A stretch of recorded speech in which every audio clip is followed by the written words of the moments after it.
بسم اللہ الرحمن الرحیم۔ السلام علیکم۔ امید کرتی ہوں کہ آپ سب خیریت سے ہوں گے۔ پلیز میرے چینل کو سبسکرائب کریں اور بیل کے آئیکن کو لازمی پریس کریں۔ آج ہم آپ کو بتائیں گے کہ آلو بخارے کے کیا فائدے ہیں۔ آلو بخارا بساتی اور کوئی دو قسم کا ہوتا ہے۔ باغوں میں عموماً موٹا زیادہ تر سیاہ رنگ کا ہوتا ہے، جبکہ جنگلی کے پودے اور پتے چھوٹے ہوتے ہیں۔ آلو بخارا کے فائدے۔ آلو بخارا طبیعت کو نرم کرتا ہے، پیاس کو تسکین دیتا ہے، خون کے جوش کو کم کرتا ہے، اس لیے بلڈ پریشر کے مریض کو مفید ہے۔ آلو بخارا مسکن صفرا اور ملین ہوتا ہے۔ متلی میں آلو بخارے کا استعمال بے حد مفید ہوتا ہے۔ گرمی کے سر درد میں آلو بخارے کا استعمال بہت مفید ہے۔ زخموں کو جلدی ٹھیک کرتا ہے۔ اگر آلو بخارے کے پتے رگڑ کر ناف کے نیچے لیپ کیا جائے تو آنتوں کے کیڑے خارج ہو جاتے ہیں۔ نزلے کو روکنے کے لیے آلو بخارے کے پتوں کا جوشاندہ بنا کر غرارے کرنا مفید ہوتا ہے۔ آلو بخارے کا مربا فرحت بخش اور قبض کشا ہوتا ہے۔ خشک آلو بخارا رات کو بھگو کر صبح نہار منہ صرف پانی چھان کر پینا احتلام کے لیے مفید ہوتا ہے۔ اگر اس میں ایک چمچہ چائے والا سونف کے سفوف کا اضافہ کر لیا جائے تو دگنا فائدہ دیتا ہے۔ رات کو سوتے وقت اگر آلو بخارے کے 10 دانے کھائے جائیں تو صبح کو جابت صحیح ہوتی ہے۔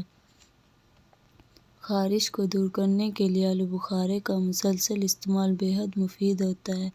کھانسی میں اس کا استعمال نقصان دہ نہیں ہوتا۔ منہ اور حلق کی خشکی کو دور کرتا ہے۔ آلو بخارے میں وٹامن اے، بی، پی اور سی وافر مقدار میں پائے جاتے ہیں۔ دماغی کام کرنے والوں کے لیے یہ بہترین غذا ہے۔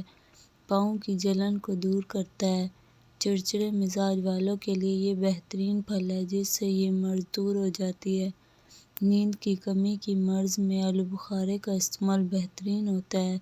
یرقان جیسے موذی مرض میں ایک پا آلو بخارا زیرہ سفید اور گوکھرو ہم وزن کا سفوف بنا کر 2 ماچس سفوف ہمراہ مذکورہ بالا آلو بخارا دن میں 3 دفعہ استعمال کرنا بے حد مفید ہوتا ہے۔ جلدی بیماریوں میں آلو بخارے کا استعمال کے ساتھ ساتھ 1 دفعہ شربت ناب روزانہ پینا بہت مفید ہوتا ہے۔ پتے کی پتھری بننے سے روکنے کے لیے آلو بخارے کا استعمال بے حد مفید ہوتا ہے۔ اس سے بعض دفعہ بنی ہوئی پتھریاں پگھل کر پتے سے نکل جاتی ہیں، لیکن شرط یہ ہے کہ آلو بخارے کا روزانہ استعمال اس کے موسم میں معمول بنا لیا جائے۔ اگر موسم نہ بھی ہو تو خشک کو بھگو کر استعمال کیا جا سکتا ہے۔ آلو بخارے کی چٹنی بھی بے حد مفید ہوتی ہے، جو کہ ہاضم غذا اور لذیذ ہوتی ہے۔ اس چٹنی کے بنانے کی ترکیب کچھ یوں ہے۔ آلو بخارا خشک نصف کلو، چینی 1 کلو، رس لیموں 1 پاؤ، کشمش 1 پاؤ، چھوہارے 1 پاؤ، پودینہ نصف کلو، بڑی الائچی 5 دانے، گری بادام، چھوٹی الائچی، کالی مرچ، ادرک، لال مرچ اور نمک ہر ایک 5 تولے۔ رات کو آلو بخارا دھو کر بھگو دیں، صبح اچھی طرح سے مسل کر پیس لیں۔ ادرک اور پودینہ بھی رگڑ کر چٹنی بنا لیں۔ آلو بخارے کو چٹنی کے ہمراہ ابال لیں۔ کشمش اور چھوہارے بھی کترے ہوئے اس میں ڈال دیں۔ 3-4 ابالے دے کر نیچے اتار کر تمام اشیاء اس میں ملا دیں، بس چٹنی تیار ہے۔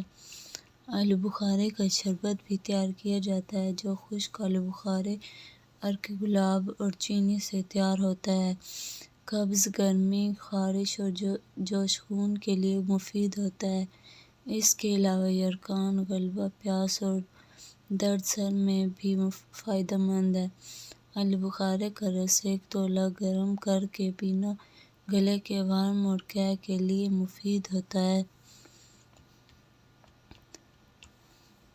صفرا کو خارج کرنے کے لیے 15 دانے آلو بخارے کے لیں اور رات کو بھگو کر صبح مل چھان کر چینی ملا کر چند روز تک پینے سے فائدہ ہوتا ہے۔ اگر گردوں میں تکلیف ہو اور پیشاب رک رک کر آتا ہو تو آلو بخارا کا استعمال اکسیر کا درجہ رکھتا ہے۔ خون کے کینسر میں آلو بخارا کا استعمال بے حد مفید ہوتا ہے اور ابتدائی کینسر اس سے ٹھیک ہو جاتا ہے۔ اس کے لیے ترش آلو بخارا استعمال کرنا چاہیے۔ ذیابیطس شوگر کے مریض بھی ترش آلو بخارا استعمال کر کے خاطر خواہ فائدہ اٹھا سکتے ہیں۔ آلو بخارا بینائی کو طاقت دیتا ہے اور گردہ مثانہ کی پتھری کو توڑتا ہے۔ بھوک کی کمی، دماغی خشکی، اپارہ اور درد معدہ میں آلو بخارا کے 7 دانے ہمراہ ملی 3 تولہ رات کو پانی یا عرق سوپ میں بھگو دیں۔ صبح اچھی طرح مسل کر چھان کر نمک ملا کر 3 دن استعمال کرنا مفید ہوتا ہے۔ پتے میں کنکریاں ہونے کی صورت میں آلو بخارا کے مسلسل استعمال کے ساتھ ساتھ دن میں 2 یا 3 مرتبہ عرق کاسنی اور عرق کلوزڈ تولے روزانہ پینا بے حد مفید ہوتا ہے۔ چند روز کے استعمال میں مکمل صحت ہو جاتی ہے۔ آلو بخارا خشک بھی استعمال کیے جا سکتے ہیں۔ پلیز میرے چینل کو سبسکرائب کریں اور بیل کے آئیکن کو لازمی پریس کریں۔ شکریہ۔